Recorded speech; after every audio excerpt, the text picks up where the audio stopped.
এই জন্য ভাই কে কি বলবে, কিভাবে বলবে, ওইগুলো দেখার সময় নাই।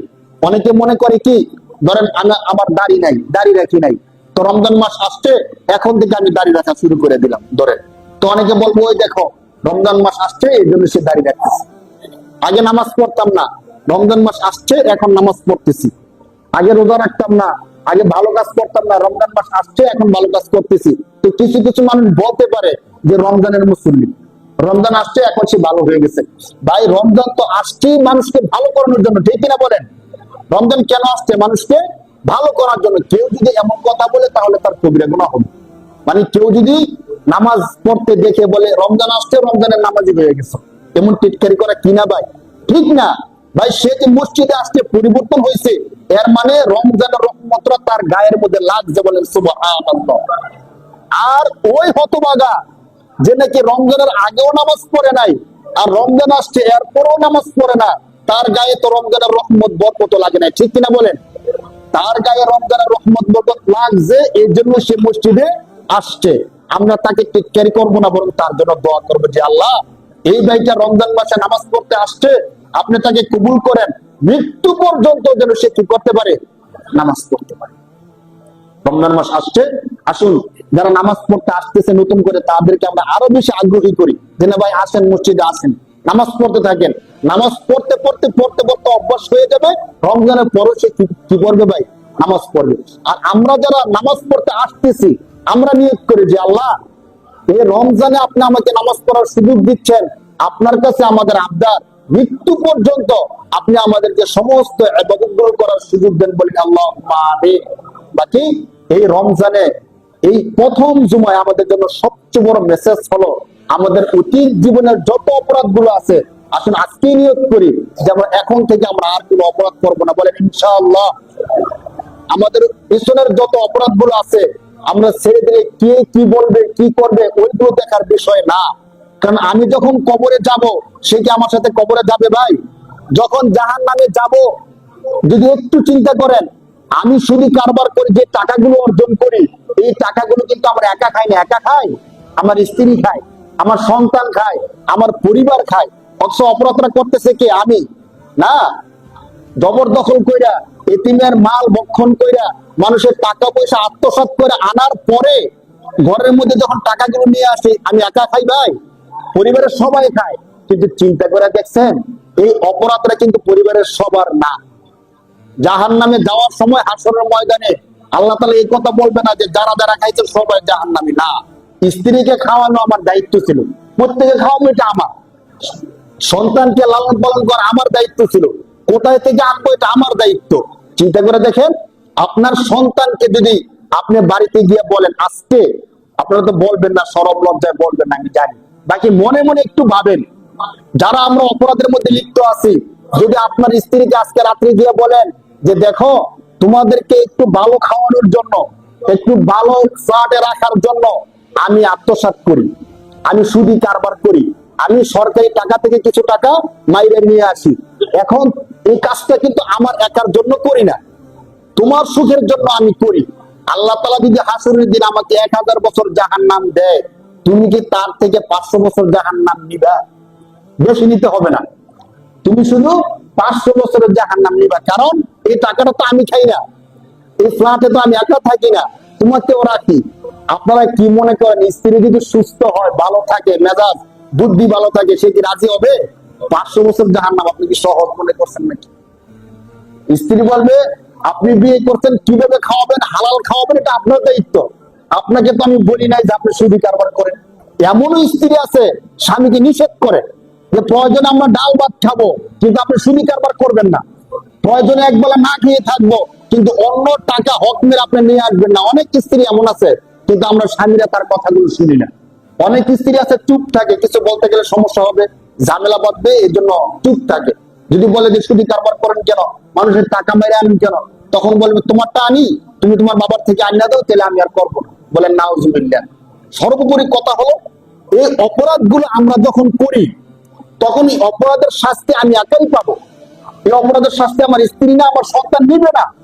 নয়তো বিশ্বাস না করলে আপনার সন্তানকে বলেন যে আমি যে এই সুদি কারবার দিয়া মানুষের জমি জবরদখল কইরা এই যে সম্পদ গড়লাম, এই সম্পদগুলোর কারণে হাসরের ময়দানে আল্লাহ আমাকে জাহান্নাম দিলে, বাবা তুমি কি জাহান্নামের একটা ভাগ নিবা?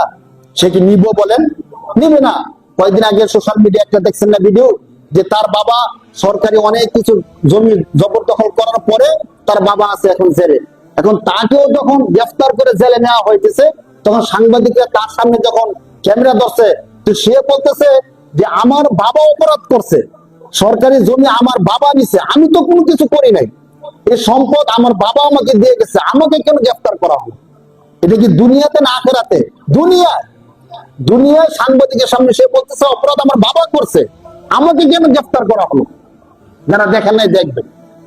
তো দুনিয়ার মধ্যে সন্তান বলতেছে অপরাধ বাবার, আমার না। আখিরাতে যখন জাহান্নামটা দেখবে চোখের সামনে, তখন কি সে বলবে যে আল্লাহ, বাবা তো আমাদের জন্য এই খারাপ কাজগুলো করছে, অতএব বাবাকে একা জাহান্নামে দেন না, 1000 বছরের মধ্যে 500 বছর বাবাকে দেন, 500 বছর আমাকে দেন। এই কথা কোনো সন্তান বলবে ভাই? বলবে না। তাহলে সুস্থ থাকার জন্য হালাল টাকা অল্প দিয়ে তো চলে। হয়তো মাছ গোস্ত অনেক বেশি খাইতাম, স্বাদটা একটু কম খাই। আল্লাহ তাআলা যদি রিজিক দেন, তাহলে কেউ কি রিজিক ছিনিয়ে নিতে পারবে ভাই? পারবে না। এজন্য আসুন নিয়ত করি, রমজানের এই প্রথম সময়ে আমরা আমাদের জীবনের সমস্ত অপরাধগুলো ছেড়ে দিব বলেন ইনশাআল্লাহ। এখন তো শুধু এখন না, রমজান আসার কারণে দেখবেন অনেক দোকানের মধ্যে পর্দা টাঙাই দেওয়া হয়েছে। কেন পর্দা টাঙাই দিচ্ছেন? হুজুর মানুষের সামনে খাইতে খারাপ লাগে না? যদি পর্দা না থাকে, চায়ের দোকানগুলোতে, খাবারের দোকানগুলোতে দেখবেন সবগুলো দোকানের সামনে কি আছে ভাই? আপনারা কি দেখছেন নাকি দেখেন নাই? নাকি এমনি এমনি বলতেছি? পর্দা আছে নাকি নাই? পর্দা দিচ্ছেন কেন প্রশ্ন করেন? হুজুর রমজান মাস, দিনের বেলা মানুষ খাবার খাবে, চা খাবে, বিড়ি খাবে, পান খাবে, মানুষের চোখের সামনে খাইলে খারাপ দেখা যায় না, এই জন্য পর্দা টাঙাই দিছি, ভিতরে খাবে যাতে দেখা না যায়। যদি হিন্দুরা খায় তাহলে তো কোনো সমস্যা নেই।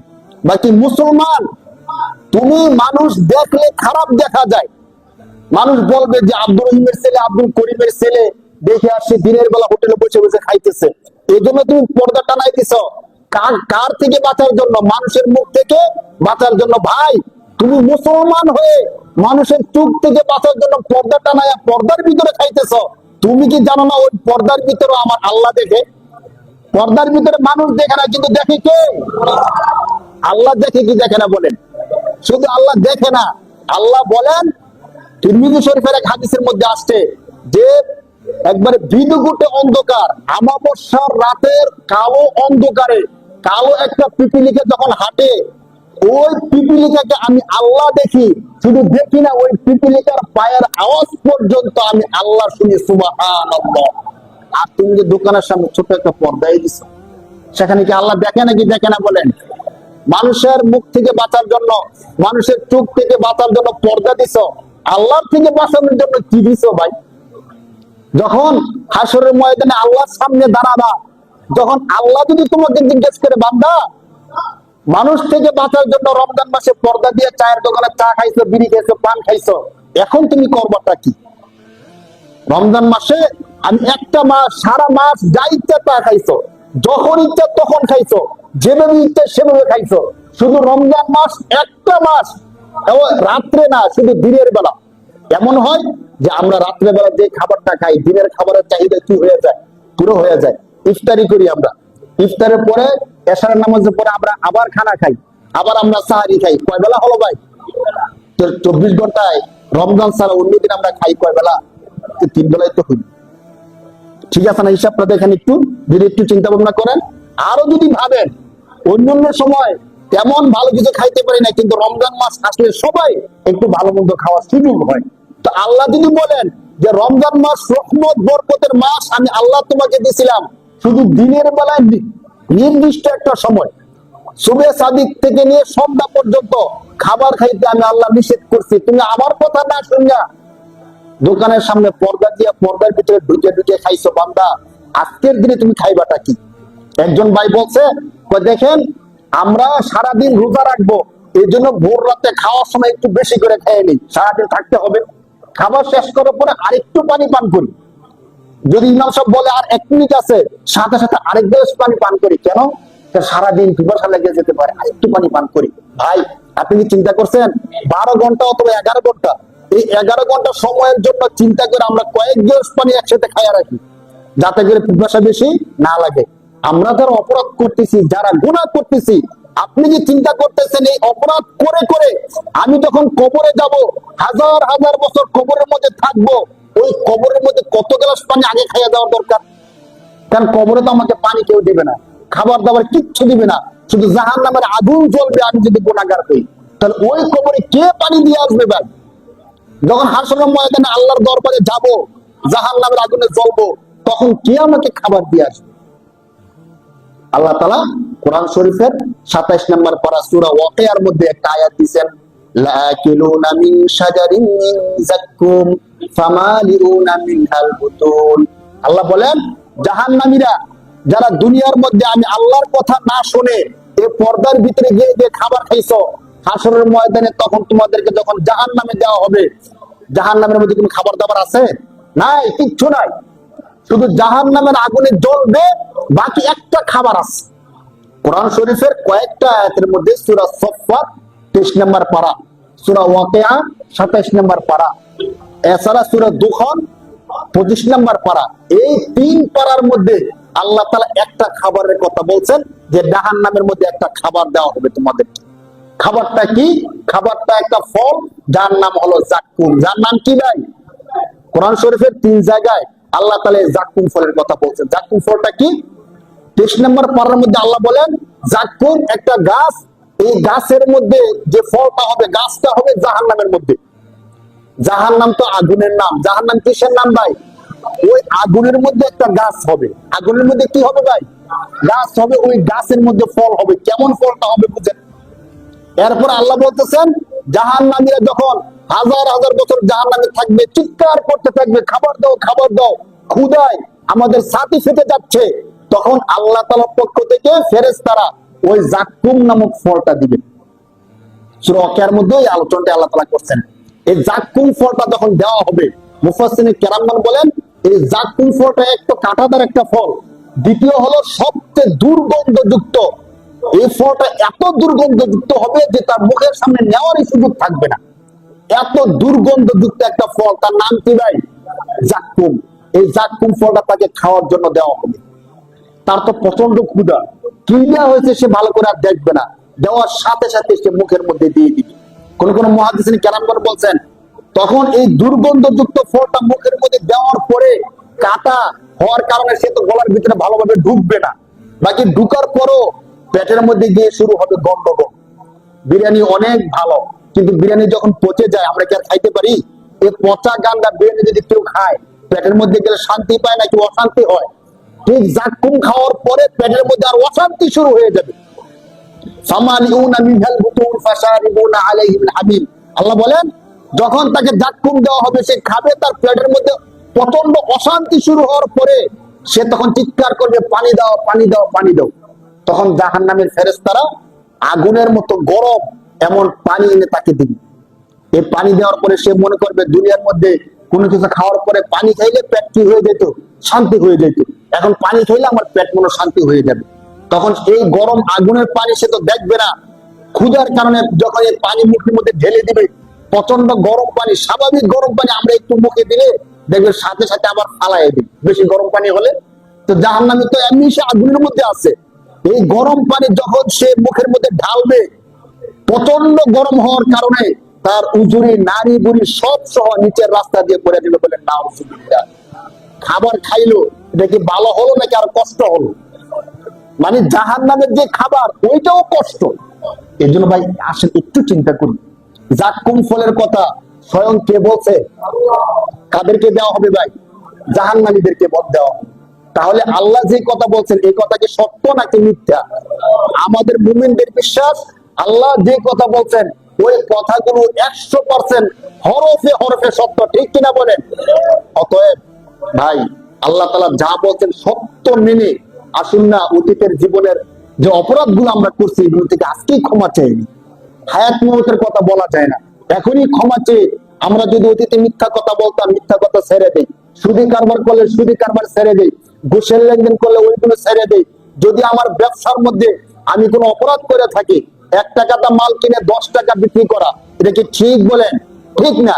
কারণ ব্যবসায়িক একটা সিস্টেম আছে যে একটা মাল কত টাকা দিয়ে কিনবে, কত টাকা বিক্রি করবে। কিন্তু রমজান মাস আসলে আমরা কিছু মানুষ এমন হয়ে যায় যে 1 টাকা দাম মাল কিনলে 20 টাকা পর্যন্ত এই মালটা বিক্রি করি। কেন?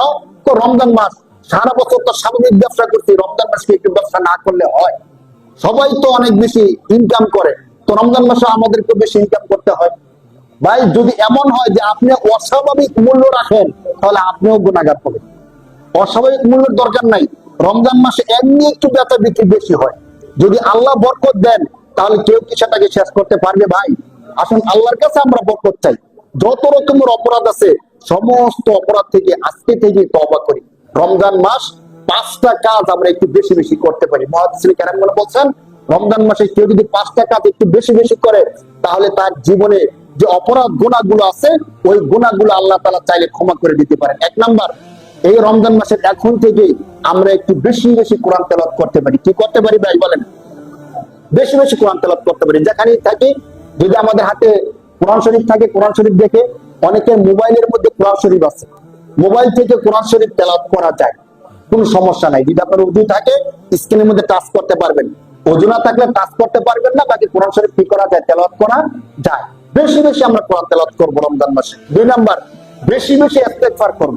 যে আলোচনাটা আমরা শুরুতে করছিলাম, কোন ব্যক্তি যদি ইস্তেগফার করে, আল্লাহ তাআলা তার গুনাহগুলো ক্ষমা করে দেন, আল্লাহ তাআলা তার সম্মান বৃদ্ধি করে দেন, আল্লাহ তাআলা তার রিজিকের সমস্ত সমস্যাগুলো সমাধান করে দেন। বলেন সুবহানাল্লাহ। 3 নাম্বার, ছোট্ট ছোট্ট যে দোয়াগুলো আছে, ওই দোয়াগুলো, জিকিরগুলো আমরা বেশি বেশি করতে পারি। লা ইলাহা ইল্লাল্লাহ, সুবহানাল্লাহ, আলহামদুলিল্লাহ, আল্লাহু আকবার, এই জিকিরগুলো আমরা বেশি বেশি করতে পারি। বুখারী শরীফের একটা হাদিস আসছে, রাসূল সাল্লাল্লাহু আলাইহি সাল্লাম বলেন যে আল্লাহর কাছে সবচেয়ে গুরুত্বপূর্ণ তাসবিহ দোয়া হলো সুবহানাল্লাহি ওয়া বিহামদিহি সুবহানাল্লাহিল আযীম। সবাই একবার বলেন সুবহানাল্লাহি ওয়া বিহামদিহি সুবহানাল্লাহিল আযীম, সুবহানাল্লাহি ওয়া বিহামদিহি সুবহানাল্লাহিল আযীম। 3 নাম্বার গেল। 4 নাম্বার, 5 ওয়াক্ত নামাজ, তারাবির নামাজ আমরা সবাই জামাতে পড়ার চেষ্টা করব বলে ইনশাআল্লাহ। বিশেষ করে আপনাদের কাছে আমার আবদার হবে, যারা 2টা তারাবি পড়ছেন, প্রথম তারাবি এবং এর পরের তারাবি 2টা যারা পড়ছেন, তাদের 3 পারা তেলাওয়াত হয়ে গেছে, বলেন আলহামদুলিল্লাহ। আপনারা নিয়ত করেন যেহেতু 3 পারা হয়ে গেছে, তাহলে এরপরে যতগুলো তারাবি আছে, কোন তারাবি মিস করবো না, বলেন ইনশাআল্লাহ। প্রথম 6 দিন 1.5 পারা করে পড়া হবে। একটু দেরি হইতেছে, কষ্টের কোনো কারণ নাই। 6 দিনের পর থেকে আমরা পড়বো 1 পারা। কয় পারা? তখন আরেকটু তাড়াতাড়ি হবে। এজন্য আমরা যারা পড়ছি, 2টা তারাবি পড়তে পারছি, আল্লাহ সুযোগ দিচ্ছেন, তারা নিয়ত করেন বাকি আর একটা তারাবি মিস করবো না, বলেন ইনশাআল্লাহ। রমজান মাসে আরেকটা গুরুত্বপূর্ণ কাজ হলো বেশি বেশি দান সদকা করা। কারণ রমজান মাসে 1 70, 1 কত ভাই? 70। এই জন্য আমরা আগে যা দান করতাম, আলহামদুলিল্লাহ, এখন মসজিদে হোক, গরিব দুঃখী হোক, যেখানে সুযোগ হয় 10 টাকা একটু বেশি দান করে দেয়। কারণ 1 টাকা দান করলে 70 টাকা, আর 10 টাকা দান করলে কত টাকা হয়? 700 টাকা হয়ে যায়। এই রমজানটা আমরা এই কাজটা একটু বেশি বেশি করি। আর এখন, আগে যখন বলতাম বলেন সুবহানাল্লাহ, একবার সুবহানাল্লাহ বললে একবার সুবহানাল্লাহর সওয়াব। আর এখন যদি একবার সুবহানাল্লাহ বলেন, কতবার সুবহানাল্লাহর সওয়াব? 70 বার। এজন্য সবাই বলি সুবহানাল্লাহ। এই কাজগুলো আমরা বেশি বেশি করব। যে 5টা কাজ সর্বশেষ বললাম, বেশি বেশি আল্লাহ তাআলার কাছে ইস্তেগফার করব, বেশি বেশি 5 ওয়াক্ত নামাজগুলো জামাতের সাথে পড়ব, তারাবির নামাজটা পড়ব, দান সদকাগুলো বেশি বেশি করার চেষ্টা করব। অতীতের যে গুনাহগুলো আছে, ওই গুনাহগুলো ছেড়ে দিয়ে আল্লাহর কাছে একনিষ্ঠভাবে আল্লাহ তাআলার কাছে ক্ষমা চাবো বলে ইনশাআল্লাহ। আল্লাহ তাআলা আমাদের সবাইকে রমজান শেষ হওয়ার আগে আগে সমস্ত গুনাহগুলো যেন শেষ হয়ে যায়, সেই তৌফিক দান করে বলে আল্লাহুম্মা আমিন।